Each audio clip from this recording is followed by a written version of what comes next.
Okey, Assalamualaikum, selamat pagi. Abang ke akak yang bertanya ni, saya cuba jawab lah.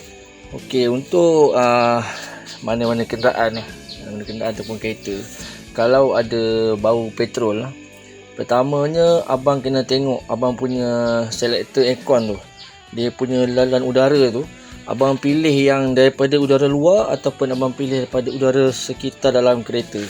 Sebab kalau abang sistem aircon ni, kalau ikutkan dia ambil udara yang berputar dalam kenderaan, maknanya kita ambil udara dalam kenderaan saja. Kalau abang pilih selektor tu ambil udara daripada luar, so kemungkinan besar dia akan ambil udara daripada bahagian enjin juga.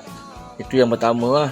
Yang keduanya, kalau ada bau petrol, kita kena tengok setiap penyambungan pada komponen-komponen bahan api tu, sebab takut ada bocor daripada tangki bawah seat belakang, kemudian dia ada laluan pipe dia bawah kereta, bawah chassis, kemudian dia pergi kepada engine bay. Engine bay dia akan pergi pada fuel pump, dia akan pergi pada fuel filter, dia akan pergi pada carburetor. So setiap penyambungan tu kena check sama ada retak, ada bocor, macam tu. Macam kes Iswara customer saya sebelum ni, dia punya isu sama juga, ada bau.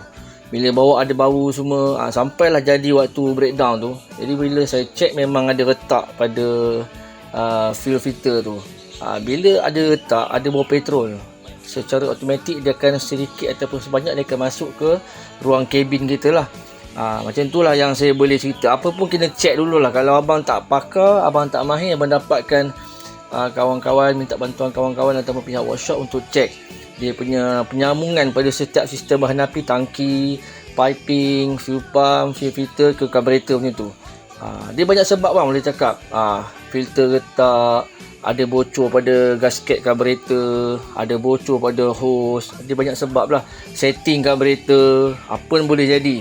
Jadi kalau saya nak bagi satu jawapan yang 100% exactly tepat tu, susah nak kata lah, sebab tak ada depan mata kan. Tapi itulah antara benda yang saya boleh bagi tahu. Kena check dulu penyambungan, takut ada retak, takut ada bocor. Kemudian abang tengok abang punya dekat dalam kereta, dekat dashboard, dekat tempat aircon tu kan, abang pilih udara daripada mana. Udara daripada dalam kereta, atau circle dalam kereta, ataupun abang ambil udara daripada luar. So daripada luar dah masuk ke dalam kenderaan. Okey, saya harap benda ni boleh membantu abang lah. Assalamualaikum bang, terima kasih kerana bertanya.